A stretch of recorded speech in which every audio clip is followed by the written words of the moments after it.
한미작전 훈련을 위해 비행기를 타고 미국으로 가던 여군 최초의 투스타 여성이 비행기 내부에서 일본 자위대의 간부들의 혐오적인 대한민국 발언에 분노하여 그들을 처단하는 이야기입니다. 새벽에 여명이 채 가시지 않은 대한민국 합동참모본부의 거대한 건물.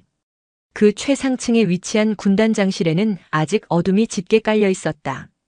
방의 주인인 강지우 소장은 책상 위 스탠드 불빛 하나에 의지한 채 산더미처럼 쌓인 서류들을 검토하고 있었다.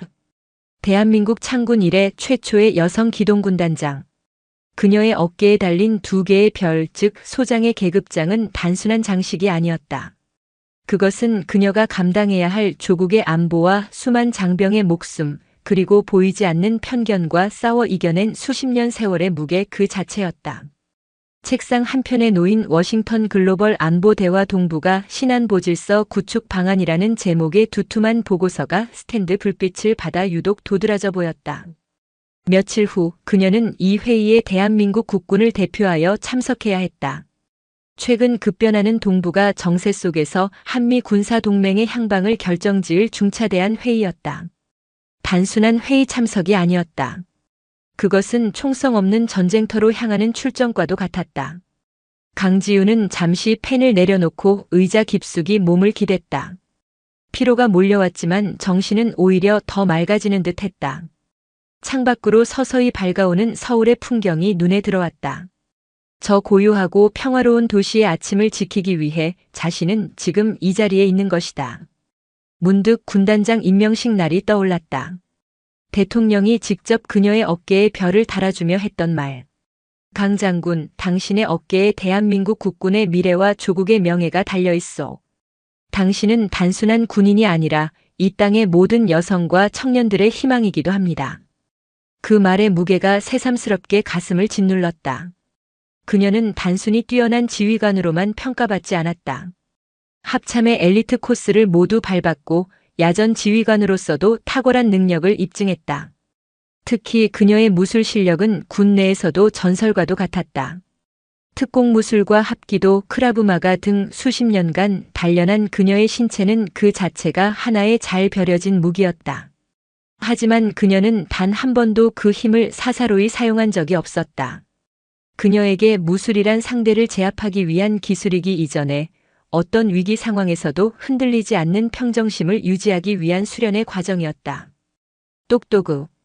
규칙적인 노크 소리와 함께 문이 열리고 김민서 소령이 조용히 들어왔다. 강지우의 오랜 부관이자 이번 워싱턴 출장에도 동행하는 유능한 장교였다. 군단장님, 밤새 한숨도 못 주무셨습니까? 김소령의 목소리에는 걱정이 묻어났다. 그녀는 강지우가 지난 며칠간 거의 잠을 이루지 못하고 이번 회의 준비에만 매달리고 있다는 것을 잘 알고 있었다. 괜찮아, 김소령. 중요한 일 앞두고는 정신이 더 또렷해지는 법이니까. 준비는 다 되었나? 강지우는 아무렇지도 않다는 듯 부드럽게 미소 지으며 물었다. 그녀의 미소에는 부하를 안심시키는 특유의 힘이 있었다. 네, 모든 준비는 완료되었습니다. 차량은 30분 뒤 청사 현관에서 대기할 예정이며 인천국제공항까지는 군경의 에스코트가 있을 예정입니다. 공항 귀빈실에 모든 수속 절차가 준비되어 있으며 탑승하실 K1편은 워싱턴 D.C.까지 직항으로 운항됩니다. 김민서 소령은 한치의 오차도 없이 정확하게 보고했다. 그녀의 눈에는 강지우를 향한 깊은 존경심이 담겨 있었다. 김소령에게 강지우는 단순한 상관이 아니었다. 그녀는 자신이 따라야 할 길을 먼저 걸어간 선구자이자 넘어야 할 거대한 산과도 같은 존재였다. 수고했어. 그럼 출발하기 전에 간단하게라도 아침 식사를 하지. 빈속으로 전쟁터에 나갈 수는 없지 않나. 강지우는 자리에서 일어나 군복 매무새를 가다듬었다. 흐트러짐 없는 그녀의 모습에서 김소령은 다시 한번 감탄했다. 저 가녀린 체구 어디에서 저런 강철 같은 의지와 기품이 뿜어져 나오는지. 함께한 시간이 길어질수록 경외심은 더욱 깊어졌다. 간단한 식사를 마친 두 사람은 합참 청사를 나섰다. 이른 아침에 차가운 공기가 뺨에 와닿았다. 위병소 근무를 서던 장병들이 두 사람을 향해 우렁찬 목소리로 경례를 외쳤다. 강지우는 부드러운 눈빛으로 답례하며 검은색 세단에 몸을 실었다. 차량은 서울의 도심을 미끄러지듯 빠져나가 인천국제공항으로 향하는 고속도로에 올라섰다. 차창 밖으로 빠르게 스쳐 지나가는 풍경들을 보며 강지우는 다시 한번 마음을 다잡았다. 이번 회의의 핵심 의제는 동북아 지역에 새롭게 배치될 미군의 최첨단 정찰 자산과 한국군의 차세대 기동 전력 간의 연동 시스템 구축 문제였다. 이 문제를 어떻게 풀어내느냐에 따라 향후 수십 년간 대한민국의 안보 지형이 바뀔 수도 있었다. 일본과 중국의 노골적인 견제와 미국의 복잡한 셈법 사이에서 국익을 지켜내야 하는 험난한 협상이 될 것이 분명했다. 인천국제공항 귀빈실에 도착하자 외교부와 국방부 관계자들이 나와 그녀를 맞았다. 짧은 환담과 최종 브리핑이 오갔다. 모두의 얼굴에는 긴장감과 함께 강지우에 대한 기대감이 서려 있었다. 그녀는 그들의 기대를 저버리지 않을 것이라, 아니, 저버려서는 안 된다고 스스로에게 다짐했다. 탑승 시간이 다가왔다. 강지우와 김민서 소령은 다른 승객들과 분리된 전용 통로를 통해 비행기로 향했다. KU-1편 보잉 747 기종의 거대한 동체가 위용을 드러냈다. 1등석으로 안내된 강지우는 창가 쪽 좌석에 자리를 잡았다. 김민서 소령은 그녀의 바로 뒷좌석에 앉았다. 이륙 전 강지우는 잠시 눈을 감았다. 수많은 상념이 머릿속을 스쳐 지나갔다.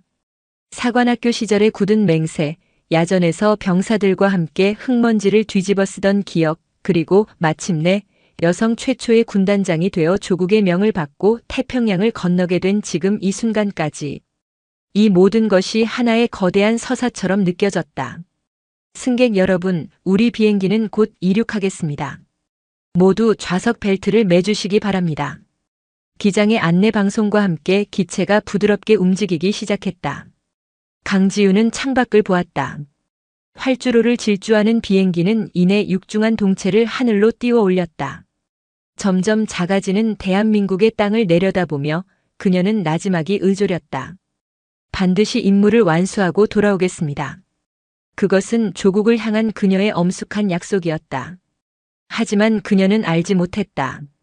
앞으로 14시간의 비행 동안 그녀를 기다리는 것은 편안한 휴식이 아니라 상상조차 하지 못했던 또 다른 형태의 전장이라는 것을. 그녀의 결단과 능력을 시험할 예기치 못한 폭풍이 지금 고요한 창공 위에서 서서히 그 모습을 드러내고 있었다. 비행기가 안전고도에 진입하자 기내에는 평온한 분위기가 감돌았다. 1등석의 승객들은 대부분 편안한 자세로 휴식을 취하거나 개인 모니터를 통해 영화를 보고 있었다. 강지우는 이번 출장을 위해 준비한 방대한 양의 자료를 다시 한번 검토하기 위해 태블릿 PC를 꺼내들었다. 한미군사위원회 MCM과 안보협의회 ESCM의 지난 10년간의 회의록, 그리고 이번 글로벌 안보 대화의 예상 의제와 각국 대표단의 성향 분석 자료까지. 그녀의 머릿속은 이미 워싱턴 D.C.의 회의장에 가 있었다.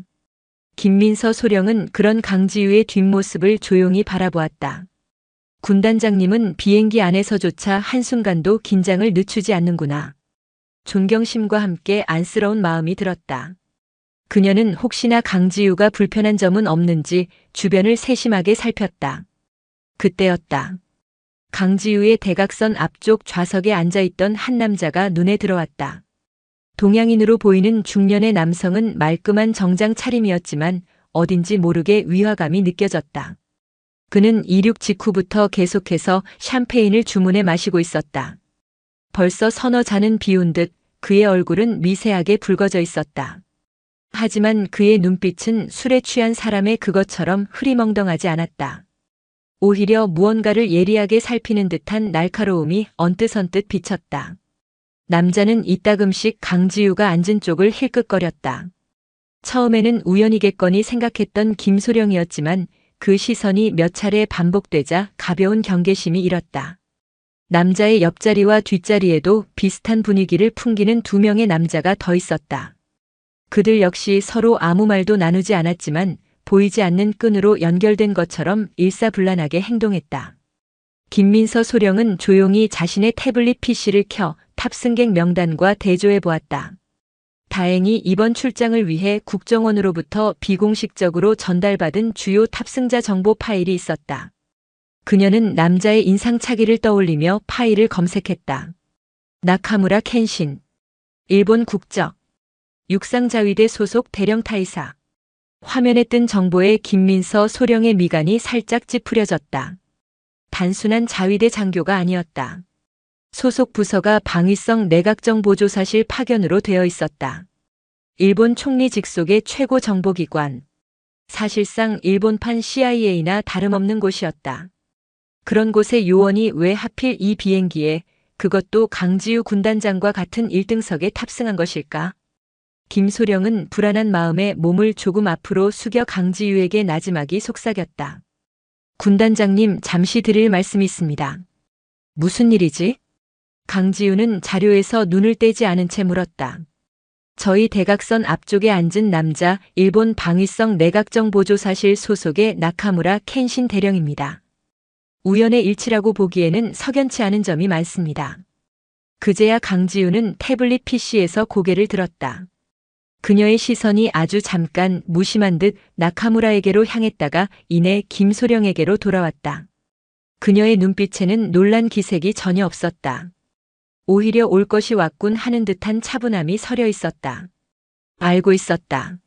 네? 알고 계셨다니요? 김소령은 의외의 대답에 목소리가 조금 커졌다. 출발 전 합참 정보본부로부터 보고를 받았어. 나카무라 켄신.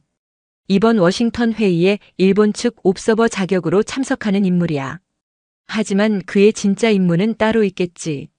아마도 한미 간의 논의 내용을 파악하고 필요하다면 회방을 놓는 것일 테고. 강지우의 목소리는 여전히 평온했다. 마치 체스판의 다음 수를 미리 읽고 있는 노련한 기사처럼. 그렇다면 더욱더 경계해야 하지 않겠습니까? 저자의 시선이 계속 군단장님을 향하고 있습니다. 술을 마시는 것도 어쩌면 의도적인 행동일 수 있습니다. 맞아. 술에 취한 척하며 접근하려는 뻔한 수작일 수도 있고 아니면 정말로 우리를 얕보고 방심하고 있는 것일 수도 있겠지. 어느 쪽이든 우리에게 나쁠 건 없다. 불필요한 마찰은 피하되 상황은 계속 주시하도록. 그리고 김소령, 너무 긴장하지 마. 여긴 대한민국 국적기 아니고 우린 정식 외교 임무를 수행 중이야. 저들이 무슨 짓을 하든 우리가 먼저 평정심을 잃어서는 안 돼. 강지우는 김소령의 어깨를 가볍게 두드리며 다시 자료로 시선을 돌렸다. 김소령은 그런 강지우의 모습에 긴장이 조금 누그러지는 것을 느꼈다.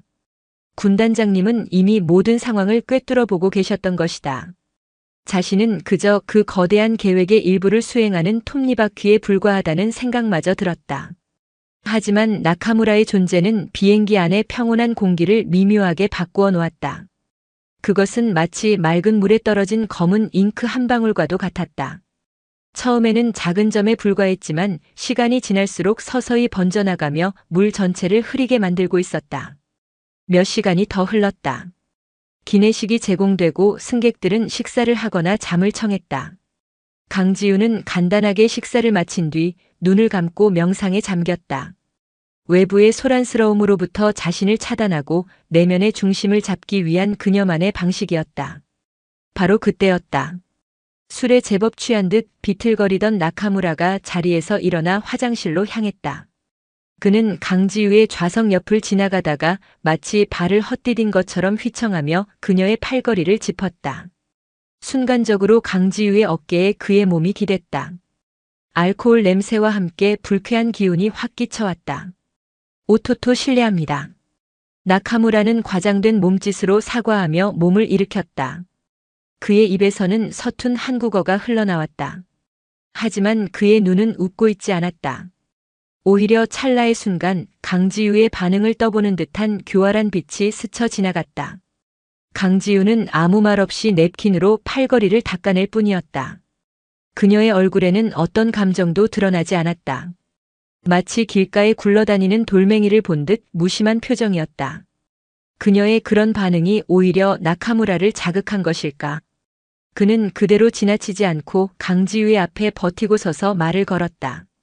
대한민국 육군의 강지우 소장님이시죠? 만나 뵙게 되어 영광입니다. 저는 일본 육상자위대의 나카무라 켄신 대령이라고 합니다. 그는 굳이 일본어로 자신의 이름을 말하며 미세하게 고개를 숙이는 척했다. 그러나 그 행동에는 존중의 의미가 전혀 담겨 있지 않았다. 오히려 상대방을 아래로 내려다보는 듯한 오만함이 배어 있었다. 강지우는 천천히 눈을 들어 그를 바라보았다. 그녀의 깊고 고요한 눈빛이 나카무라의 취기 어린 눈과 정면으로 마주쳤다. 용건이 있으시면 제 부관을 통해 공식적으로 말씀해 주시죠. 그리고 여긴 공공장소이니 다른 승객들에게 피해가 가지 않도록 자리에 돌아가 주셨으면 합니다. 강지우의 목소리는 얼음장처럼 차갑고 단호했다. 그녀의 말에는 당신의 속셈을 다 아니 경거망동하지 말라는 무언의 경고가 담겨 있었다. 나카무라는 잠시 얼굴을 굳혔다가 이내 능글맞은 웃음을 지으며 어깨를 으쓱했다. 하하, 역시 소문대로 대단한 여장부시군요. 좋습니다. 지금은 이만 물러나도록 하죠. 그는 의미심장한 말을 남기고는 다시 비틀거리며 자신의 자리로 돌아갔다. 그가 돌아가자 그의 부하로 보이는 두 남자가 강지우를 향해 노골적으로 위협적인 시선을 보냈다. 마치 우리 두목을 거슬리게 하면 가만두지 않겠다고 말하는 듯 했다. 김민서 소령은 바짝 긴장한 채로 강지우를 바라보았다. 이제 상황은 단순히 불쾌한 것을 넘어 명백한 위협으로 변해가고 있었다. 보이지 않던 적의 그림자가 마침내 그 실체를 드러내기 시작한 것이다. 강지우는 다시 눈을 감았다. 하지만 그녀의 모든 신경은 깨어나 있었다. 그녀는 알고 있었다. 이것은 시작에 불과하다는 것을. 나카무라 켄신, 저 남자는 결코 여기서 멈추지 않을 것이다. 태평양의 한가운데 고립된 이 창공 위에서 그는 반드시 다시 한번 도발해 올 것이다. 그리고 다음번에는 지금처럼 점잖게 끝나지 않으리라는 것을. 폭풍은 이제 막 먹구름을 몰고 오기 시작했을 뿐이었다. 나카무라 켄신이 자리로 돌아간 후 기내에는 다시 어색한 평온이 찾아왔다. 하지만 그것은 언제 터질지 모르는 시한폭탄을 옆에 둔 것과 같은 위태로운 평화였다. 김민서 소령은 등받이에 등을 붙인 채 나카무라 일행의 움직임 하나하나를 놓치지 않으려 신경을 곤두세웠다. 반면 강지우는 마치 아무 일도 없었다는 듯 다시 깊은 명상에 잠긴 것처럼 보였다. 그러나 그녀의 고르게 쉬는 숨결 속에는 압축된 용수철과 같은 팽팽한 긴장감이 숨겨져 있었다. 시간이 흐를수록 나카무라의 행동은 더욱 노골적으로 변해갔다. 그는 승무원을 불러 계속해서 술을 주문했고 옆자리의 부하와 일부러 큰 소리로 웃고 떠들며 주변의 시선을 끌었다. 그들이 나누는 대화는 대부분 일본어였지만 간혹 일부러 들으라는 듯이 한국어를 섞었었다. 이봐 사토. 한국 여자들은 군대에서도 그렇게 예쁘게 화장을 하나? 전쟁터에 나가는 건지 아니면 파티에 가는 건지 모르겠군. 대령님, 저렇게 가녀린 몸으로 총이나 제대로 들 수 있겠습니까? 아마 소총 반동에 어깨가 먼저 부러질 겁니다. 하하. 그들의 저열한 조롱과 비웃음이 1등석의 공기를 갈랐다. 주변의 다른 승객들은 불쾌한 표정으로 그들을 쳐다보았지만 험악한 분위기에 눌려 누구 하나 선뜻 나서지 못했다. 승무원이 몇 차례 정숙을 요청했지만 나카무라는 외려 내가 내 돈 내고 즐기겠다는데 무슨 상관이냐며 고함을 치며 그녀를 몰아세웠다. 김민서 소령은 주먹을 꽉 쥔 채 분노로 몸을 떨었다. 저 모욕은 단순히 강지우 개인을 향한 것이 아니었다. 그것은 대한민국 국군 전체와 이 땅의 모든 여성 군인에 대한 참을 수 없는 모독이었다. 그녀는 당장이라도 일어나 저들의 입을 막아버리고 싶었지만 강지우의 미동 없는 모습을 보며 억지로 분을 사겼다. 군단장님은 지금 참고 계신다. 더 큰 그림을 보고 계시기 때문이다. 경거망동해서는 안 된다. 강지우는 여전히 눈을 감고 있었다. 하지만 그녀의 귓가에는 나카무라 일당의 모든 저속한 대화가 칼날처럼 날아와 박히고 있었다. 그녀의 마음속에서는 분노의 불길이 치솟았지만 그녀는 그 불길을 이성이라는 단단한 갑옷으로 억누르고 있었다. 지금 폭발하는 것은 저들의 의도에 말려드는 것이다. 저들은 의도적으로 자신을 도발하여 감정적인 대응을 유도하고 있다. 만약 여기서 물리적 충돌이라도 벌어진다면 워싱턴 회의를 앞둔 대한민국 대표단의 위신은 땅에 떨어질 것이고 일본은 한국군 장성의 기내 난동이라는 구실로 온갖 정치적 공세를 퍼부을 것이 뻔했다. 참아라. 아직 때가 아니다. 강지우는 스스로에게 되뇌었다. 하지만 그녀의 인내심도 서서히 바닥을 드러내고 있었다. 사건은 나카무라가 다시 자리에서 일어나면서 본격적으로 시작되었다. 그는 아까보다 훨씬 더 심하게 비틀거리며 강지우의 좌석으로 다가왔다. 이번에는 그의 부하 2명 사토와 다나카도 슬그머니 자리에서 일어나 그의 뒤를 따랐다. 마치 사냥감을 포위하는 하이에나 무리처럼. 나카무라는 강지우의 좌석 앞에 버티고 서서 그녀를 내려다보며 희죽거렸다. 술과 경멸이 뒤섞인 역겨운 미소였다. 강 장군, 아직도 명상 중이신가? 그렇게 눈만 감고 있으면 평화가 찾아오나? 당신네 나라처럼? 그의 목소리는 아까보다 훨씬 더 크고 공격적이었다. 이제 1등석의 모든 시선이 이곳으로 집중되었다. 강지우는 마침내 천천히 눈을 떴다. 그녀의 눈빛은 더 이상 평온하지 않았다. 깊은 심해처럼 고요했지만 그 안에는 금방이라도 모든 것을 집어삼킬 듯한 거대한 폭풍이 소용돌이치고 있었다. 나카무라 대령. 마지막으로 경고하지. 당장 내 자리로 돌아가라. 더 이상 내 인내심을 시험하지 않는 것이 좋을 거야. 그녀의 목소리는 나지막했지만 그 안에 담긴 위압감은 기내의 공기를 얼어붙게 만들기에 충분했다. 하지만 술과 오만에 취한 나카무라에게는 그 경고가 들리지 않았다. 오히려 그는 강지우의 반응에 더욱 신이 난 듯 한 발짝 더 다가섰다. 인내심? 여자에게 어울리는 단어군. 하지만 군인에게, 특히 장군에게 필요한 것은 인내심이 아니라 결단력과 힘이다. 당신에게 그런 게 있기는 한가? 말을 마친 나카무라는 손을 뻗어 강지우의 어깨에 달린 계급장을 만지려는 듯한 신용을 했다. 그것은 넘어서는 안 될 선을 넘는 행위였다. 강지우의 몸이 반응한 것은 바로 그 순간이었다. 그녀는 의자에 앉은 자세 그대로 번개처럼 손을 뻗어 자신의 계급장으로 향하던 나카무라의 손목을 낚아챘다. 악! 나카무라의 입에서 비명이 터져나왔다. 강지우의 가느다란 손가락이 마치 강철 집게처럼 그의 손목 혈맥을 정확하게 짚어 누르자 팔 전체에 격렬한 통증이 퍼져나갔다.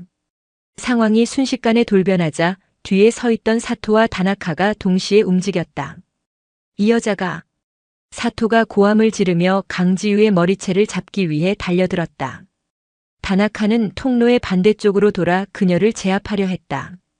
완벽하게 훈련된 2인 1조의 협공이었다. 하지만 그들의 상대는 평범한 여성이 아니었다. 대한민국 최초의 여성 기동군단장이었다. 사토의 손이 그녀의 머리에 닿기 직전 강지우는 나카무라의 손목을 잡은 채로 몸을 살짝 비틀었다. 동시에 반대편 팔꿈치가 전광석화처럼 사토의 명치를 가격했다.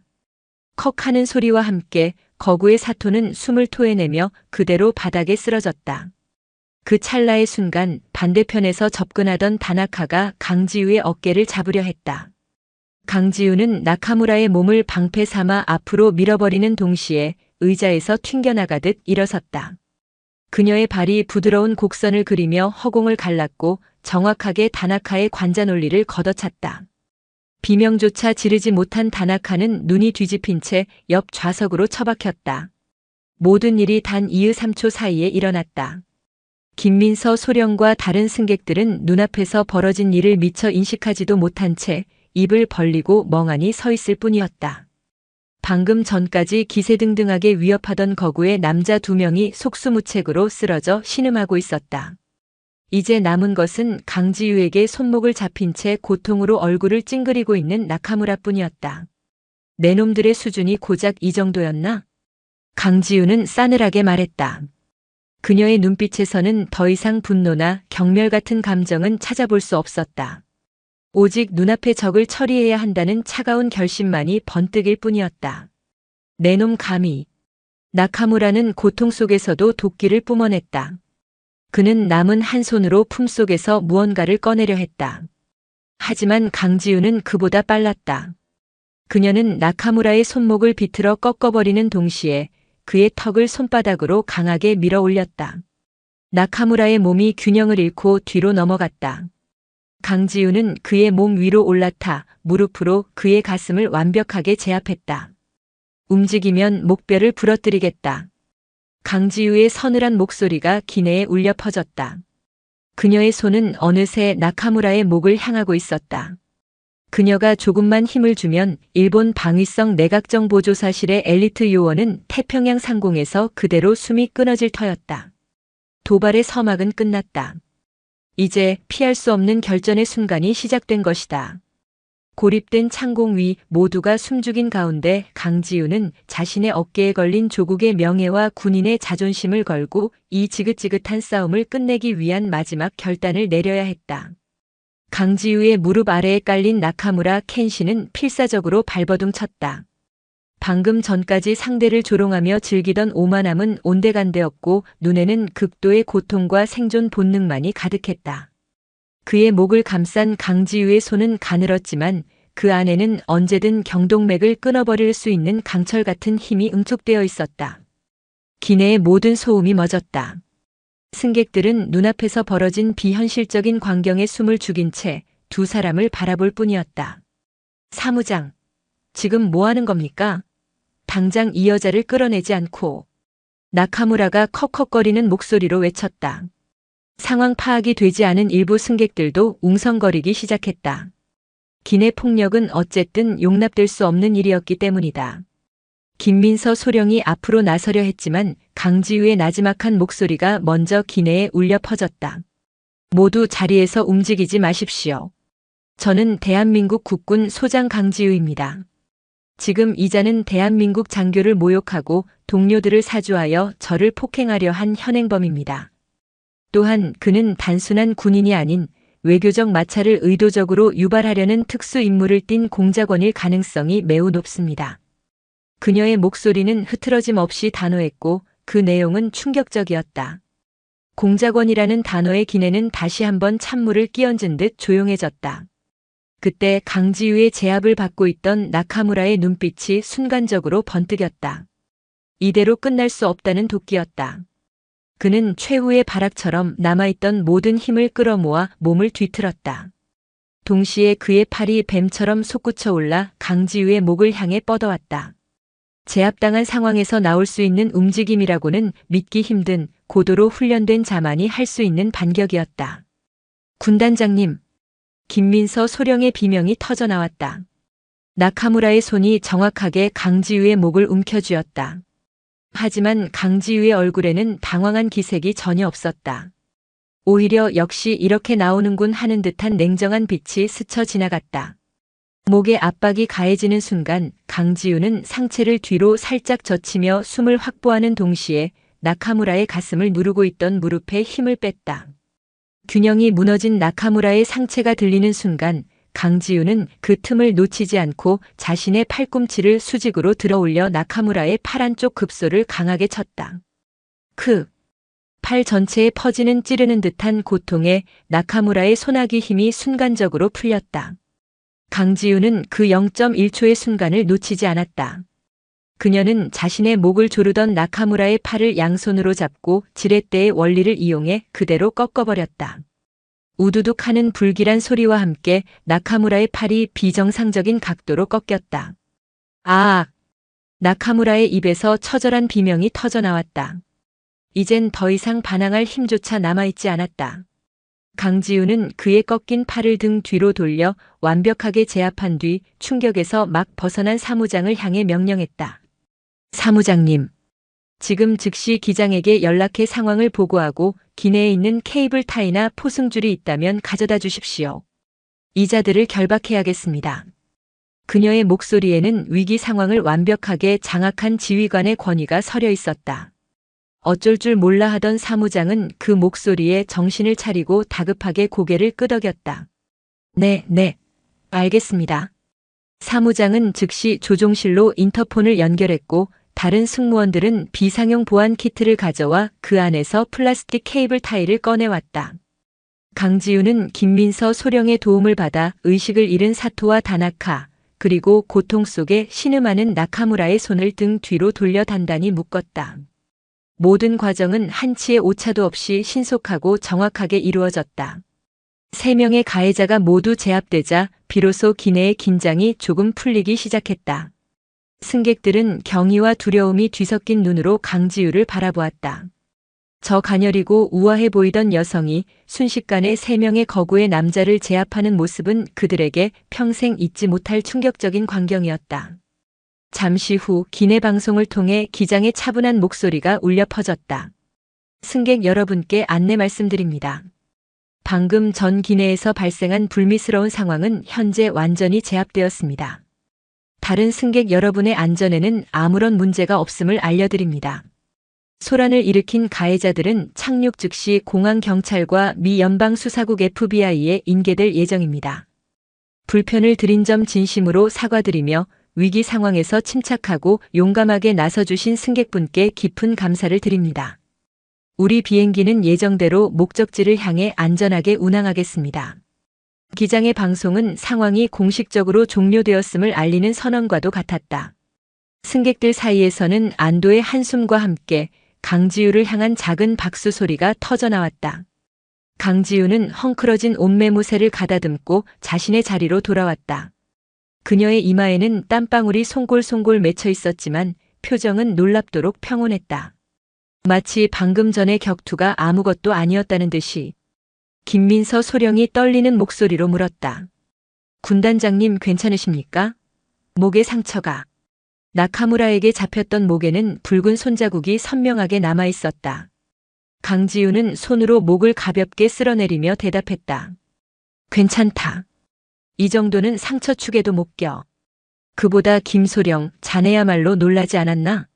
저는 괜찮습니다. 다만 군단장님께서 위험에 처하신 줄 알고. 위험은 없었다. 모든 것은 예상 범위 안에 있었어. 강지우의 단호한 말에 김민서 소령은 입을 다물었다. 예상 범위 아니라니. 그 살벌한 순간조차도 군단장님의 계산 안에 있었다는 말인가. 그녀는 다시 한번 눈앞의 상관에 대한 경외감을 느꼈다. 창공의 심판은 끝났다. 그러나 강지우는 알고 있었다. 이 사건은 결코 여기서 끝나지 않을 것임을. 이것은 더 큰 전쟁의 서막에 불과했다. 진짜 심판은 이제부터 시작될 터였다. 워싱턴의 회의장에서 보이지 않는 칼과 창이 부딪히는 외교의 전장에서 말이다. 나카무라 일행이 제압된 후 비행기는 언제 그런 일이 있었냐는 듯 다시 고요한 비행을 계속했다. 제압된 3명의 일본인은 승무원들과 김민서 소령의 감시 아래 1등석 가장 뒷자리로 옮겨져 격리되었다. 강지우는 승무원이 가져다준 물수건으로 목에 붉은 자국과 얼굴에 땀을 닦아냈다. 그녀의 행동은 너무나도 차분하고 일상적이어서 방금 전 한바탕 격투를 벌인 사람이라고는 믿기 어려울 정도였다.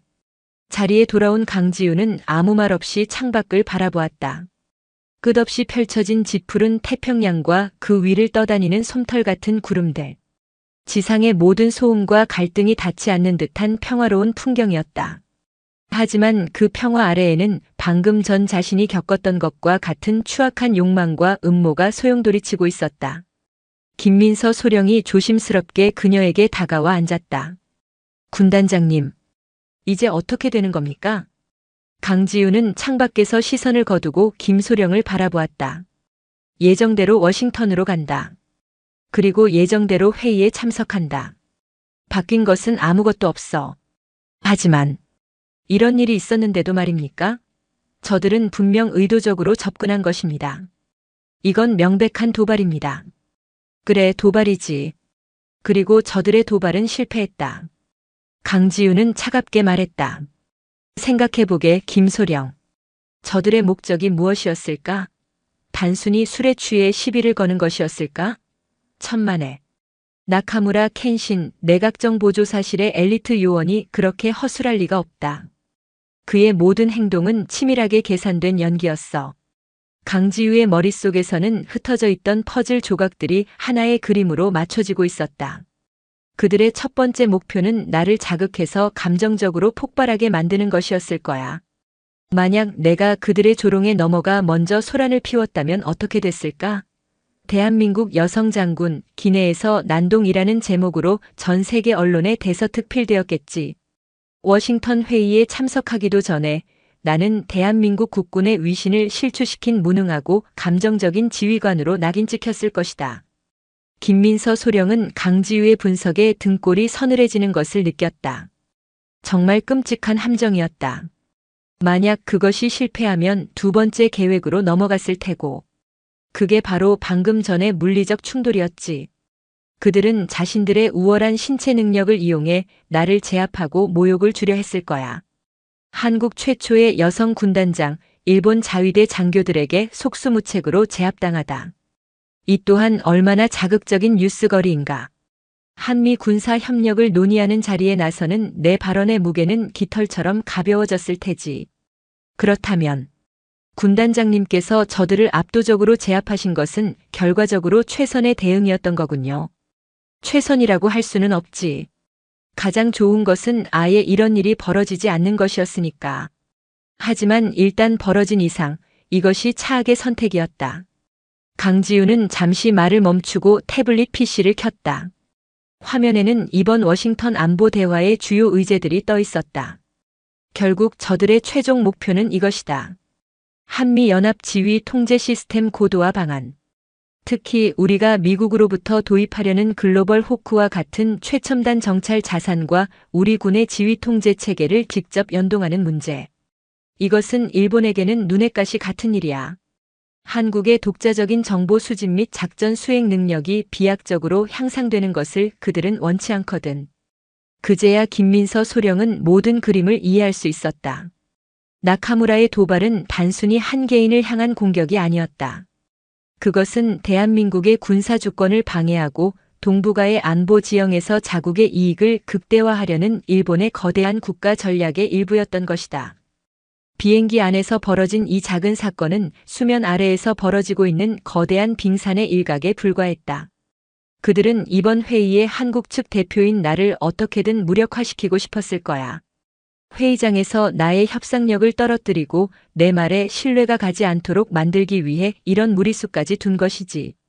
하지만 그들의 계획은 완전히 실패했다. 강지우의 입가에 차가운 미소가 어렸다. 오히려 상황은 우리에게 유리하게 돌아갈 수도 있어. 착륙 후에 FBI가 이 사건을 조사하기 시작하면 나카무라의 신원과 그의 의도가 자연스럽게 드러나게 될 것이다. 일본 정보기관 요원 한미 군사 회의를 앞두고 한국군 장성을 상대로 비열한 공작 시도. 이것은 미국에게 일본의 저희를 의심하게 만드는 아주 좋은 계기가 될 수 있지. 외교적으로는 우리가 훨씬 유리한 고지에 서게 되는 셈이야. 김민서 소령은 감탄을 금할 수 없었다. 강지우는 단 몇 분 만에 위기를 기회로 전환시킬 전략까지 모두 구상해낸 것이다. 군단장님, 정말 대단하십니다. 대단한 게 아니다, 김소령.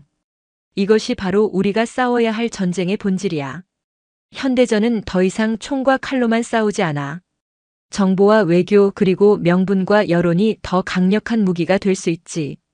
우리는 방금 그 전쟁의 축소판을 겪은 것뿐이다. 강지우는 다시 창밖으로 시선을 돌렸다. 수면 아래의 진실을 파악한 그녀의 눈빛은 더욱 깊고 단단해져 있었다. 그녀는 이제 더 이상 단순한 회의 참석자가 아니었다. 그녀는 조국의 운명을 짊어지고 적진의 한복판으로 뛰어드는 전사였다. 그리고 그녀는 반드시 이 전쟁에서 승리해야만 했다. 그것이 바로 대한민국 최초의 여성 군단장 강지우에게 주어진 숙명이었다. 길고 긴 비행이 끝나고 KU-1편은 서서히 고도를 낮추기 시작했다. 창밖으로 캘리포니아의 광활한 대지와 격자 무늬로 펼쳐진 도시의 불빛이 보이기 시작했다. 목적지인 워싱턴 D.C.로 가기 전 금유와 보안 인계를 위해 로스앤젤레스 국제공항 LAX에 경유하는 일정이었다. 기내에는 다시 팽팽한 긴장감이 감돌았다. 승객들은 착륙 안내방송에 귀를 기울이면서도 힐끔힐끔 뒤쪽에 격리된 나카무라 일행과 강지우를 번갈아 쳐다보았다. 비행기가 활주로에 부드럽게 안착하고 육중한 동체가 속도를 줄여갈 때 창밖의 풍경은 평소와 사뭇 달랐다. 비행기는 일반 여객 터미널이 아닌 공항의 한적한 구역에 위치한 특별 경납고 쪽으로 향하고 있었다. 그곳에는 이미 여러 대의 검은색 세단과 흰색 바탕에 파란 글씨로 FBI라고 쓰인 차량, 그리고 공항 경찰차들이 경광등을 번쩍이며 대기하고 있었다. 승객 여러분, 잠시만 자리에서 대기해 주시기 바랍니다. 관계 당국의 보안 절차가 있을 예정입니다. 기장의 안내 방송이 끝나자마자 비행기 문이 열리고 건장한 체격의 FBI 요원들이 기내로 들어섰다. 그들은 한치의 망설임도 없이 곧장 뒤쪽으로 가 나카무라 일행의 신병을 인계받았다. 나카무라는 팔이 꺾인 채 고통스러워하면서도 요원들에게 끌려나가며 강지우를 향해 도끼 서린 눈빛을 보냈다. 하지만 강지우는 그를 쳐다보지도 않았다. 그녀에게 그는 이미 끝난 존재일 뿐이었다. 나카무라 일행이 끌려나간 후 기내에 남아있던 승객들은 그제야 짐을 챙겨 비행기에서 내리기 시작했다. 그들은 강지우의 옆을 지나가며 경외와 감사가 뒤섞인 눈빛을 보내거나 조용히 고개를 숙여 경의를 표했다. 한 백인 노신사는 그녀의 앞에서 잠시 멈춰서서 낮은 목소리로 말했다. 당신은 진정한 군인이요. 존경스럽습니다. 강지우는 가벼운 목례로 화답했다. 승객들이 모두 내린 후 기내에는 강지우와 김민서 소령, 그리고 기장과 사무장만이 남았다. 기장은 강지우에게 다가와 깊이 고개를 숙였다. 장군님, 정말 감사드립니다. 장군님 덕분에 더 큰 사고를 막을 수 있었습니다. 그리고 대한민국 군인으로서 정말 자랑스럽습니다. 천만에요, 기장님.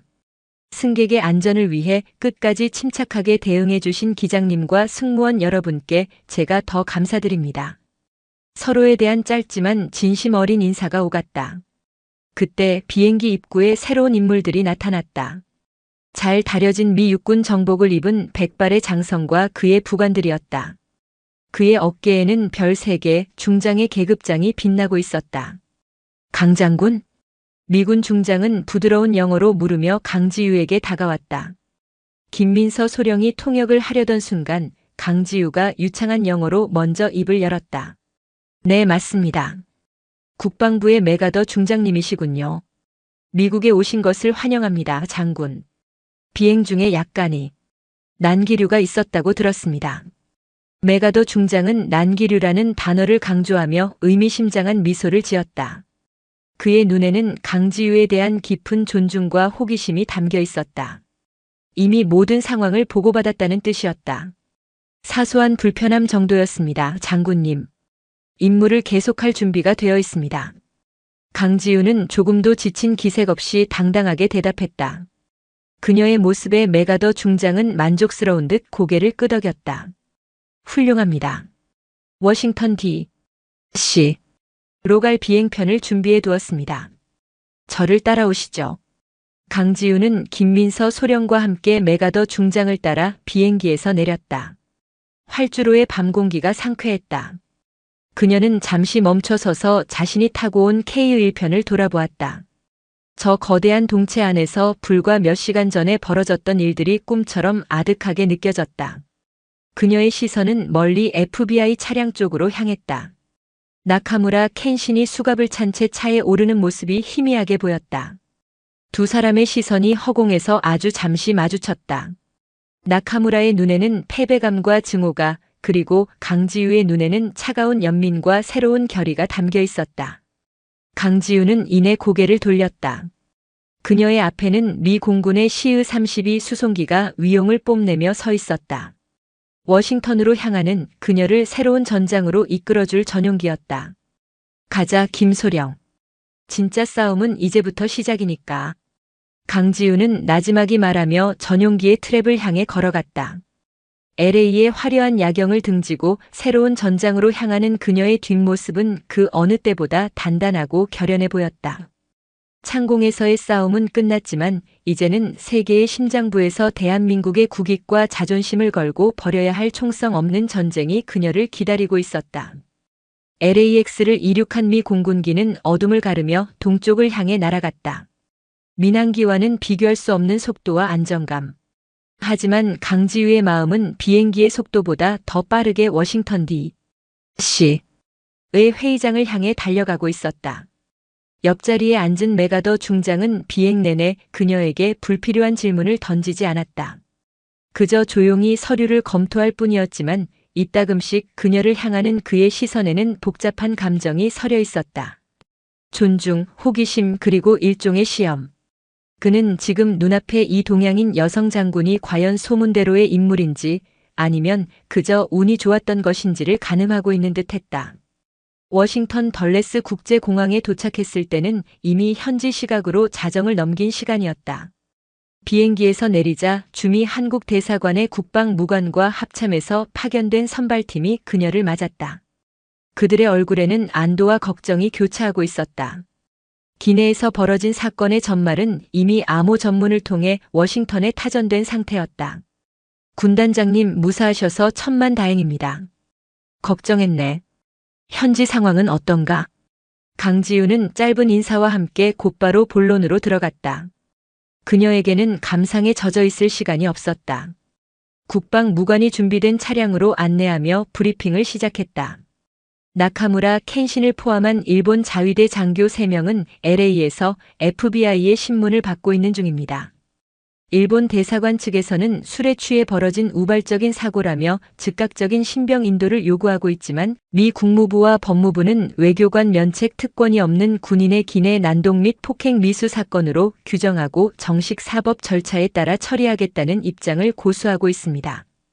특히 나카무라가 내각정보조사실 소속이라는 점에 주목하고 있는 듯합니다.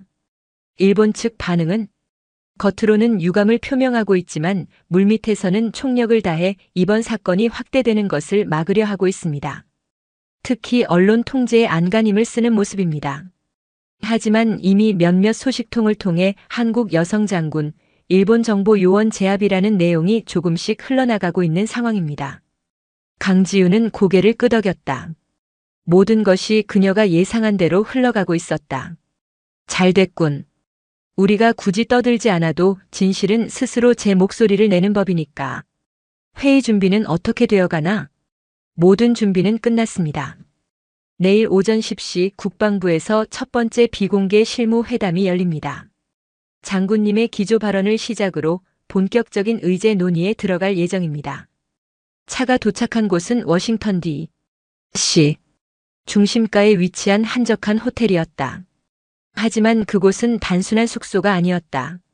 이번 회의를 위해 한국 측 대표단이 마련한 비밀 전략 회의실, 즉 워루머 룸이었다. 강지우가 안으로 들어서자 이미 대기하고 있던 합참과 외교부의 실무진들이 일제히 일어나 경례했다. 방의 한쪽 벽면은 거대한 스크린으로 채워져 있었고 그 위에는 이번 회의의 핵심 의제와 예상 쟁점, 그리고 각국 대표단의 상세 정보가 빼곡하게 정리되어 있었다. 강지우는 군복 상의를 벗어 의자에 걸치고는 곧바로 회의를 주재했다. 모두 밤늦게까지 수고가 많군. 바로 시작하지. 기내에서 있었던 일은 모두 보고받았을 테니 생략한다. 중요한 것은 이 변수가 앞으로의 협상에 어떤 영향을 미칠 것인가 하는 점이다. 각자 의견을 말해보게. 합참 전략기획본부에서 파견된 최정의 박진우 대령이 먼저 입을 열었다. 솔직히 말씀드리면 저희는 처음에 이 사건이 우리 측에 불리하게 작용할 것이라 우려했습니다. 물리적 충돌에 휘말렸다는 사실만으로도 대표단의 품위에 흠집이 날 수 있으니까요. 하지만 현재까지의 상황 전개를 보면 오히려 우리에게 유리한 국면이 조성되고 있는 것으로 판단됩니다. 외교부 북미국장이 그의 말을 받았다. 맞습니다. 미국 측은 이번 사건을 통해 일본의 저희를 명확하게 인식하게 됐을 겁니다. 정정당당한 외교 무대가 아닌 비열한 공작을 통해 목적을 달성하려는 일본의 민낯을 보게 된 거죠. 이는 우리가 한미동맹의 신뢰성과 투명성을 강조하는 데 있어 아주 좋은 명분이 될 수 있습니다. 강지우는 그들의 분석을 조용히 듣고 있었다. 그녀의 시선은 스크린의 한 지점, 일본 측 수석대표 스즈키 이치로 방위심의관이라는 부분에 고정되어 있었다. 스즈키 심의관. 그는 어떤 인물이지? 국방무관이 즉시 답변했다. 전형적인 외유 내강형 전략가입니다. 겉으로는 온화하고 합리적인 척하지만 속으로는 치밀한 계산과 야심을 품고 있는 인물로 알려져 있습니다. 특히 미 국방부 내 지휘파들과의 네트워크가 상당히 두터운 것으로 파악됩니다. 아마 내일 회의에 나오면 기내 사건에 대해서는 정중하게 사과하는 제스처를 취하면서도 어떻게든 사건의 본질을 흐리고 논점을 전환하려 할 겁니다.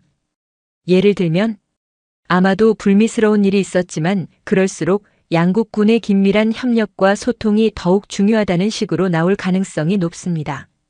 그러면서 은근슬쩍 한미 간의 직접적인 지휘 통제 시스템 연동보다는 한미일 삼각공조체제 강화 쪽으로 논의의 방향을 틀려고 시도할 겁니다.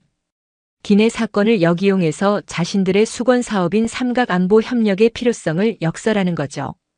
그럴싸하군. 충분히 예상 가능한 시나리오야. 강지우의 입가에 옅은 미소가 떠올랐다.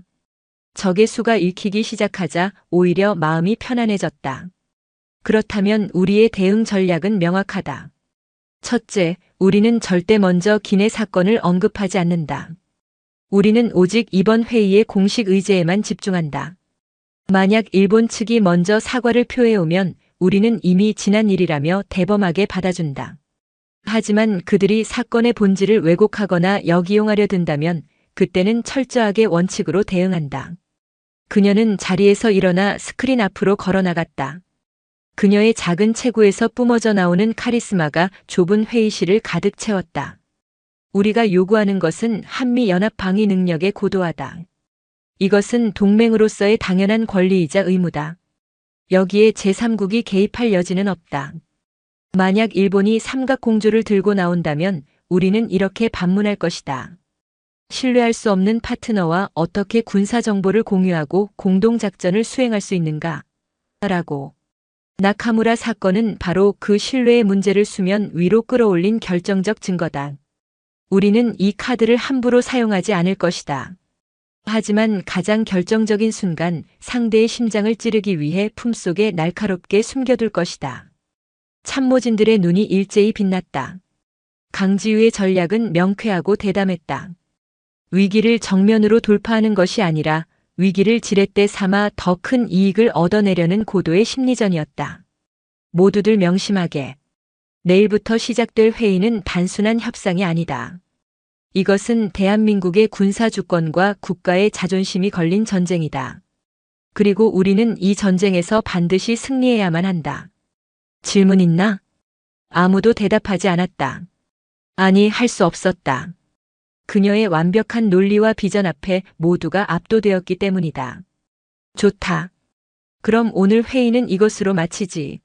모두 푹 쉬고 내일 최상의 컨디션으로 회의에 임하도록. 강지우는 회의 종료를 선언하고 자신의 숙소로 향했다. 창밖으로 보이는 워싱턴의 야경은 화려했지만 그녀의 눈에는 보이지 않는 칼날들이 부딪히는 치열한 전장으로 보일 뿐이었다. 샤워를 마치고 침대에 누웠지만 잠이 오지 않았다.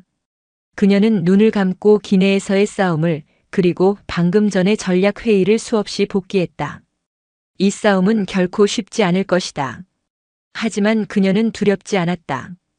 오히려 가슴 깊은 곳에서 뜨거운 무언가가 끓어오르는 것을 느꼈다.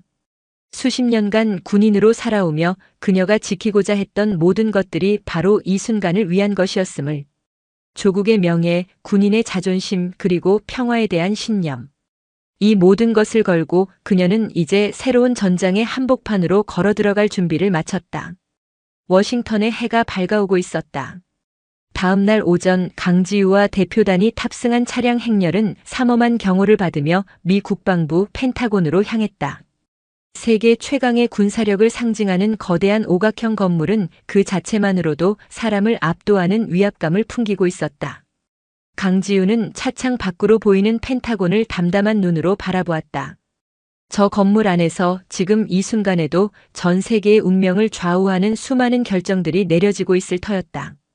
회의장 입구에서는 메가더 중장이 직접 나와 그들을 맞았다. 그는 강지우에게 악수를 청하며 어제보다 훨씬 더 따뜻한 미소를 보였다. 푹 주무셨습니까, 장군? 오늘 아주 좋아 보입니다. 덕분에 잘 잤습니다. 회의를 시작하기에 완벽한 아침이군요. 두 사람은 짧은 인사를 나누며 회의장으로 들어섰다. 회의장은 미음자 형태로 배치된 거대한 테이블과 각국의 국기가 놓인 전형적인 국제회의장의 모습을 하고 있었다. 테이블 한쪽에는 이미 일본 측 대표단이 자리를 잡고 있었다. 강지우는 그들을 향해 가볍게 목례를 한 뒤 자신의 자리에 앉았다. 일본 측 수석 대표인 스즈키 이치로 방위심의관의 얼굴에는 예상대로 온화한 미소가 걸려 있었다. 그는 강지우와 눈이 마주치자 자리에서 일어나 90도로 허리를 숙이며 깊은 사죄의 뜻을 표했다. 강지우 장군님, 이번에 저희 자위대 장교가 저지른 무례하고 폭력적인 행위에 대해 일본 정부를 대표하여 진심으로 사죄드립니다. 정말 면목이 없습니다. 부디 너그러이 용서해 주시길 바랍니다. 그의 행동은 흠잡을 데 없이 정중했고 목소리는 진심이 담긴 것처럼 들렸다. 회의에 참석한 미국 측 인사들도 그의 진정성 있는 사과에 고개를 끄덕이는 분위기였다. 하지만 강지우는 그의 눈동자 깊은 곳에 숨겨진 차가운 계산을 놓치지 않았다. 강지우는 부드러운 미소로 화답했다. 스즈키 심의관님, 고개를 드십시오. 심의관께서 직접 사과하실 일이 아닙니다. 개인의 일탈 행위로 인해 양국 간의 중요한 대화가 영향을 받아서는 안 되겠지요. 이 문제는 이미 사법 당국의 손에 넘어갔으니 우리는 오늘 우리의 임무에만 집중했으면 합니다. 그녀의 대답은 대범함 그 자체였다. 일본 측의 사과를 깔끔하게 받아주면서도 이 문제는 여기서 끝내고 본론으로 들어가자며 먼저 선을 그어버린 것이다. 스즈키의 미간이 아주 미세하게 실룩거렸다. 그는 강지우가 감정적으로 나오거나 혹은 이 문제를 빌미로 자신들을 압박해오기를 기대했을 것이다. 하지만 그녀의 대응은 그의 예상을 완전히 벗어났다. 회의는 메가더 중장의 개회 선언으로 시작되었다. 첫 번째 세션은 각국 대표의 기조 발언 시간이었다. 강지우는 준비해온 원고를 보지 않고 회의 참석자 한 사람 한 사람의 눈을 맞추며 차분하게 입을 열었다. 존경하는 메가더 중장님, 그리고 각국 대표단 여러분. 오늘 우리는 급변하는 동북아 안보 환경 속에서 한미동맹의 미래를 논의하기 위해 이 자리에 모였습니다. 그녀는 한미동맹의 역사적 의의와 중요성을 역설하는 것으로 발언을 시작했다. 그리고 자연스럽게 대한민국의 국방력 강화 노력과 독자적인 방위 능력 확보의 필요성으로 논의를 이어갔다. 그녀의 발언은 논리정연했고 목소리에는 자신감이 넘쳤다. 이러한 노력의 핵심은 바로 한미연합방위 태세를 더욱 효과적이고 신속하게 운용하기 위한 지휘 통제 시스템의 고도화에 있습니다. 최첨단 정찰 자산을 포함한 미군의 전략 자산과 한국군의 지휘 체계가 하나의 유기적인 시스템처럼 움직일 수 있을 때 우리는 그 어떤 위협에도 효과적으로 대응할 수 있는 완벽한 억제력을 갖추게 될 것입니다. 그녀의 발언이 끝나자 회의장에서는 조용한 박수가 터져나왔다. 미국 측 대표단은 만족스러운 표정으로 고개를 끄덕였다. 그녀의 발언은 이번 회의의 핵심 목표를 정확하게 관통하고 있었기 때문이다. 다음은 일본 측 스즈키 심의관의 발언 순서였다. 그는 예상대로 강지우의 발언을 일단 긍정적으로 평가하는 것으로 말을 시작했다. 강 장군님의 탁월한 해안에 깊은 감명을 받았습니다. 대한민국의 국방력 강화 노력은 동북아 전체의 평화와 안정에 기여하는 중요한 일이라고 생각합니다. 하지만 그는 이내 교묘하게 논점을 비틀기 시작했다. 다만 우리가 한 가지 더 고려해야 할 점이 있습니다. 최근 이 지역의 안보 위협은 어느 한 국가의 노력만으로 대응하기에는 너무나 복잡하고 다층적인 양상을 띠고 있다는 사실입니다. 따라서 저는 한미 양국 간의 협력을 넘어 한미일 3국이 공동으로 정보를 공유하고 위기에 대응하는 통합 안보 체제를 구축하는 것이 훨씬 더 효과적인 대안이 될 수 있다고 제안하고 싶습니다. 나왔군. 강지우는 속으로 은졸였다. 스즈키는 기내 사건을 슬쩍 덮어버린 뒤 기다렸다는 듯이 자신들의 본심을 드러내고 있었다. 그의 발언이 끝나자 미 국방부 내의 대표적인 지일파로 알려진 스티븐슨 차관보가 곧바로 지원 사격에 나섰다. 스즈키 심의관의 의견에 일리가 있다고 생각합니다. 동맹의 네트워크를 확장하는 것은 우리의 방위 능력을 배가시키는 효과적인 방법이 될 수 있습니다. 한국 측에서는 이 제안에 대해 어떻게 생각하십니까? 모든 시선이 강지우에게로 쏠렸다. 이제 본격적인 탐색전이 시작된 것이다. 강지우는 잠시 뜸을 들인 뒤 스즈키 심의관을 정면으로 바라보며 입을 열었다. 그녀의 목소리는 아까보다 한 톤 낮아져 있었다. 삼각공조의 필요성에 대해서는 원칙적으로 동의합니다. 하지만 모든 협력의 가장 기본적인 전제는 상호 신뢰입니다. 신뢰라는 단어가 그녀의 입에서 나오는 순간 회의장의 공기가 미묘하게 바뀌었다. 스즈키의 얼굴에서 온화한 미소가 사라졌다. 군사협력, 특히 민감한 군사 정보를 공유하는 관계는 그 어떤 관계보다도 높은 수준의 신뢰를 바탕으로 해야 합니다. 서로의 주권을 존중하고 투명한 절차에 따라 행동하며 합의된 원칙을 지키겠다는 굳건한 믿음이 없다면 그 어떤 협력도 모래 위에 쌓은 성에 불과할 것입니다. 그녀는 직접적으로 기내 사건을 언급하지 않았다. 하지만 신뢰, 주권 존중, 투명한 절차, 합의된 원칙이라는 단어들은 그 자리에 있는 모든 사람들에게 나카무라 켄신의 얼굴을 떠올리게 하기에 충분했다. 그것은 보이지 않는 칼날이 되어 스즈키의 심장을 겨누고 있었다. 대한민국은 언제나 열린 자세로 이웃 국가와의 협력에 임할 준비가 되어 있습니다. 하지만 우리는 아직 일본이 과연 그럴 만한 신뢰를 보여주었는지에 대해 심각한 의문을 가지고 있습니다. 이 의문이 해소되지 않는 한 군사정보 공유와 같은 민감한 사안을 논의하는 것은 시기상조라고 생각합니다. 강지우의 발언은 회의장의 파문을 일으켰다. 그것은 외교적 수사로 포장되었지만 그 내용은 사실상 너희를 믿을 수 없으니 삼각공조는 어림도 없다는 선전포고나 다름없었다. 스즈키의 얼굴은 딱딱하게 굳었고 그를 지원하려던 스티븐슨 차관보도 더 이상 말을 잇지 못했다. 대화의 시작. 그것은 평화로운 논의의 장이 아니었다. 각자의 국익과 자존심을 걸고 벌이는 치열한 수싸움의 시작이었다. 그리고 그 첫 번째 라운드에서 강지우는 상대의 허를 찌르는 완벽한 카운터 펀치를 날렸다. 회의의 주도권은 이제 서서히 그녀에게로 넘어오고 있었다. 첫날 회의는 팽팽한 긴장감 속에서 끝났다. 강지우의 신뢰 발언은 회의장 전체를 지배했고 일본 측은 이렇다 할 반박을 하지 못한 채 다음을 기약해야 했다. 그날 저녁 한국 대표단의 워룸은 낮의 승리에 대한 흥분과 함께 앞으로 다가올 더 큰 싸움에 대한 비장함으로 가득 찼다. 군단장님, 오늘 정말 통쾌했습니다.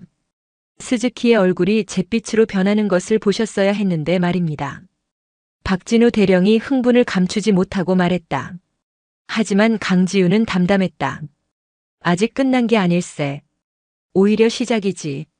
스즈키는 오늘 제대로 한 방 맞았으니 내일은 훨씬 더 집요하고 교묘한 방법으로 우리를 공격해 올 거야. 절대 방심해서는 안 돼. 그녀의 예상은 정확했다.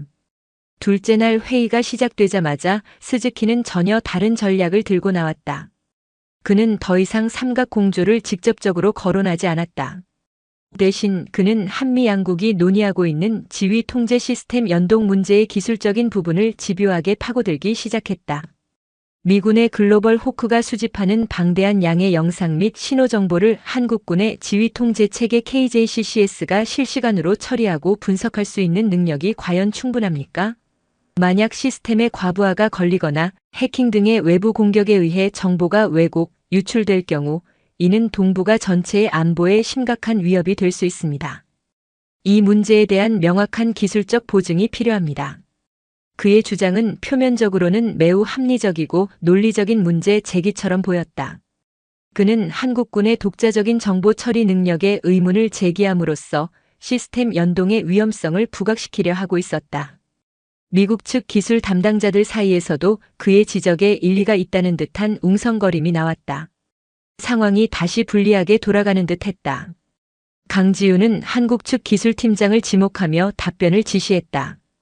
기술팀장은 준비한 자료를 바탕으로 한국군의 현재 시스템 능력과 향후 보완 계획에 대해 상세하게 설명했다. 하지만 스즈키는 꼬리에 꼬리를 무는 질문을 던지며 기술팀을 압박했다. 그의 의도는 명백했다. 한국군의 능력에 대한 불신을 증폭시켜 결국 아직은 시기상조 혹은 일본의 기술적 지원이 필요하다는 결론을 유도하려는 것이었다. 회의가 교착 상태에 빠지고 모두의 얼굴에 피로감이 역력해질 무렵이었다. 바로 그 결정적 순간 강지우가 마이크를 잡았다. 잠시 의사진행 발언을 요청합니다. 회의장을 주재하던 메가더 중장이 고개를 끄덕였다. 강지우는 자리에서 일어나 회의에 참석한 모든 이들을 천천히 둘러보았다. 그리고 그녀는 누구도 예상하지 못했던 이야기를 꺼내기 시작했다. 지금 우리는 굉장히 중요하고 복잡한 기술적 문제에 대해 논의하고 있습니다. 시스템의 안정성, 보안, 효율성. 모두 중요한 가치들입니다. 하지만 저는 우리가 지금 더 근본적인 무언가를 놓치고 있다는 생각이 듭니다. 그녀는 잠시 말을 멈추고 스즈키 심의관을 똑바로 응시했다. 그것은 바로 사람에 대한 이야기입니다. 그리고 그 사람이 가진 의지와 존엄에 대한 이야기입니다. 회의장은 물을 끼얹은 듯 조용해졌다. 기술적 논쟁이 한창이던 회의장에서 나온 사람과 존엄이라는 단어는 너무나도 생경했다. 이틀 전 저는 태평양 상공을 나는 비행기 안에서 3명의 남자를 만났습니다. 그들은 저와 같은 군인이었고 저와 같은 아시아인이었습니다. 하지만 그들은 저를 동료 군인으로 존중하지 않았습니다. 그들은 저를 그리고 제가 입고 있는 군복이 상징하는 제 조국을 모욕하고 조롱했습니다. 그들은 자신들의 우월한 신체적 힘을 이용해 저를 굴복시키려 했습니다. 그녀는 처음으로 기내 사건을 직접적으로 그리고 상세하게 묘사하기 시작했다. 그녀의 목소리는 담담했지만 그 안에 담긴 힘은 회의장 전체를 뒤흔들었다. 제가 만약 그 자리에서 그들의 폭력 앞에 굴복했다면 어떻게 되었을까요? 만약 제가 저항할 힘과 의지가 없는 평범한 여성이었다면 그들은 과연 거기서 멈추었을까요? 저는 그 순간 제 어깨에 걸린 조국의 명예와 수십 년간 지켜온 군인의 자존심을 걸고 싸워야만 했습니다. 그것은 저 개인의 싸움이 아니었기 때문입니다. 스즈키의 얼굴은 이제 잿빛을 넘어 하얗게 질려 있었다. 그는 강지우의 입을 막고 싶었지만 그럴 수 없었다. 그녀의 이야기는 그 어떤 기술적 데이터보다도 강력한 힘을 가지고 사람들의 마음을 움직이고 있었다. 지금 우리가 논의하는 이 지휘 통제 시스템도 마찬가지입니다. 첨단 기술과 복잡한 알고리즘으로 이루어져 있지만 결국 이 시스템을 운용하는 것은 사람입니다. 그리고 그 사람에게 가장 중요한 것은 바로 자신의 나라를 스스로 지키겠다는 강력한 의지입니다. 우리는 바로 그 의지를 실현시켜줄 능력을 갖추기 위해 이 자리에 모인 것입니다. 그녀는 다시 한번 회의장을 둘러보았다. 일본 측에서는 우리의 기술적 능력을 의심하고 있습니다. 하지만 저는 묻고 싶습니다. 과연 남의 나라 장군에게 비열한 공작을 시도하는 국가가 동맹국의 군사주권을 존중하고 평화를 지킬 의지가 있다고 말할 수 있습니까? 기술은 보완하고 발전시킬 수 있습니다. 하지만 한번 무너진 신뢰와 존엄은 다시 세우기 어렵습니다. 그녀는 마지막으로 미국 측 대표단을 향해 말했다. 우리는 미국에게 무조건적인 지원을 구걸하는 것이 아닙니다. 우리는 동맹으로서 우리의 책임을 다하기 위해 우리의 피와 땀으로 나라를 지킬 능력을 갖추겠다고 말하는 것입니다. 우리에게는 그럴 의지가 있고 그럴 자격이 있습니다. 이 시스템의 연동은 단순히 기술을 이전하는 것이 아닙니다. 그것은 지난 70년간 피로 맺어진 한미동맹의 신뢰를 확인하고 더 나아가 대한민국이 자신의 운명을 스스로 책임지는 성숙한 파트너로 거듭나는 것을 인정하는 상징적인 조치가 될 것입니다. 부디 현명한 결정을 내려주시길 바랍니다. 연설이 끝났다. 회의장에는 무거운 침묵이 흘렀다. 그 침묵을 깬 것은 메가더 중장의 나지막한 기침 소리였다. 그는 한동안 강지우를 말없이 바라보았다. 그의 눈빛은 더 이상 그녀를 시험하는 눈빛이 아니었다. 거기에는 깊은 감동과 존경심이 담겨 있었다. 그는 옆자리에 앉은 국무부 차관과 잠시 무언가를 상의하더니 이내 결심한 듯 마이크를 잡았다. 강 장군, 내 평생 군 생활 동안 들어본 연설 중에 가장 강력한 연설이었소. 그는 잠시 말을 멈추고 회의 참석자 모두를 둘러본 뒤 결정을 내렸다. 미합 중국 정부는 대한민국과의 지휘 통제 시스템 연동 안건을 원안대로 승인하겠습니다. 그 말이 떨어지는 순간 한국 측 대표단 사이에서는 터져나오는 환호성을 억지로 참는 듯한 깊은 숨소리가 들려왔다. 강지우는 조용히 눈을 감았다. 결정적 순간 그녀가 던진 승부수는 완벽하게 성공했다. 미국의 최종 결정이 내려지자 회의장의 분위기는 순식간에 정리되었다. 스즈키 이치로를 비롯한 일본 대표단은 굳은 표정으로 서둘러 자리를 떴다. 그들의 뒷모습에는 패배의 짙은 그림자가 드리워져 있었다. 강지우는 그들을 말없이 지켜보았다. 승자의 여유가 아닌 또 다른 전쟁의 시작을 예감하는 전사의 고요함이었다. 회의가 공식적으로 종료된 후 메가더 중장은 강지우에게 따로 다가와 다시 한번 악수를 청했다. 그의 손에는 이전과 비교할 수 없는 따뜻함과 진심 어린 존경이 담겨 있었다. 장군, 다시 한번 축하하오. 그리고 고맙소. 당신 덕분에 우리 역시 동맹의 진정한 의미를 다시 한번 깨닫게 되었소. 당신은 훌륭한 군인이자 위대한 외교관이었소. 과찬의 말씀입니다, 중장님. 이것은 저 혼자만의 승리가 아니라 한미 동맹의 굳건함을 믿고 각자의 자리에서 최선을 다한 우리 모두의 승리입니다. 두 사람은 더 이상 긴 말을 나누지 않았다. 하지만 그들의 눈빛 속에는 앞으로 펼쳐질 양국의 새로운 군사 협력 시대에 대한 굳건한 신뢰와 기대가 가득 담겨 있었다. 워싱턴에서의 모든 공식 일정을 마친 강지우는 귀국길에 올랐다. 올 때와 마찬가지로 미 공군기가 그녀와 대표단을 위해 제공되었다. 태평양을 다시 건너는 비행기 안에서 강지우는 지난 며칠간의 일들을 조용히 복기했다. 인천공항을 떠나던 순간부터 나카무라의 도발과 창공에서의 결투, 워싱턴에서의 치열했던 심리전, 그리고 마침내 얻어낸 값진 승리까지 모든 것이 한편의 꿈처럼 아득하게 느껴졌다. 그녀는 창밖을 바라보았다. 칠흑 같은 어둠 속 멀리 동쪽 하늘에서 서서히 여명이 밝아오고 있었다. 마치 대한민국의 새로운 새벽을 알리는 신호처럼. 김민서 소령이 조용히 그녀에게 다가와 담요를 덮어주었다. 군단장님, 이제 좀 주무시는 게 어떻겠습니까? 귀국하시면 또 보고와 업무가 산더미처럼 쌓여 있을 텐데요. 강지우는 부드럽게 미소 지으며 고개를 저었다. 괜찮아. 이상하게 정신이 더 맑아지는 기분이야. 김소령, 이번 출장을 통해 무얼 느꼈나? 저는 말로 다 표현할 수 없는 것을 배웠습니다. 진정한 힘이란 단순히 상대를 제압하는 것이 아니라 더 큰 가치와 명분을 통해 상대의 마음을 움직이는 것이라는 사실을 깨달았습니다. 그리고 군단장님을 모실 수 있다는 것이 얼마나 큰 영광인지를 다시 한번 느꼈습니다.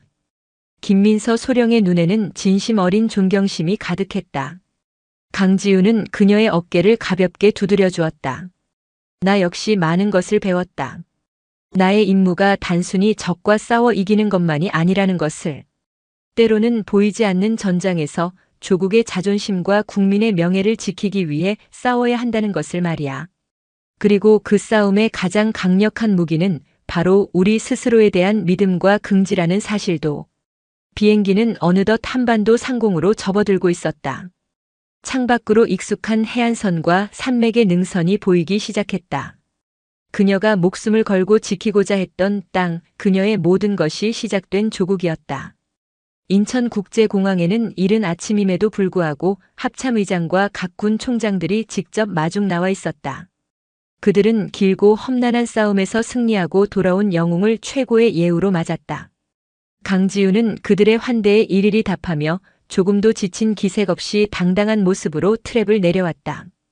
그녀의 귀국은 언론을 통해 대대적으로 보도되었다. 창공의 결단, 철의 여인 강지우 소장, 워싱턴을 사로잡다. 일본의 비열한 공작을 실력으로 잠재운 쾌거, 한미 군사 협력의 새 시대를 열다. 그녀는 하루아침에 국민적 영웅이 되었다. 하지만 강지우는 쏟아지는 스포트라이트와 찬사에 흔들리지 않았다. 그녀는 조용히 자신의 자리, 군단장실로 돌아왔다. 그녀를 기다리고 있는 것은 여전히 산더미 같은 서류와 조국의 안보라는 무거운 책임감이었다. 창가에 서서 멀리 북녘 하늘을 바라보며 그녀는 나지막이 의졸였다. 나의 전쟁은 아직 끝나지 않았다. 그녀에게 기내에서의 사건과 워싱턴에서의 회담은 거대한 서사시의 한 페이지에 불과했다. 그녀의 진짜 사명은 이 땅의 평화를 지키고 그 누구도 감히 넘볼 수 없는 강한 군대를 만드는 것이었다. 그것이 바로 대한민국 최초의 여성 기동군단장 강지우에게 주어진 영원한 숙명이었다. 창밖으로 떠오른 아침 해가 그녀의 어깨에 달린 두 개의 별 위로 쏟아져 내리고 있었다. 그 별은 그 어느 때보다 밝고 영롱하게 빛나고 있었다. 새로운 시대의 새벽이 바로 그녀의 어깨 위에서 밝아오고 있었다.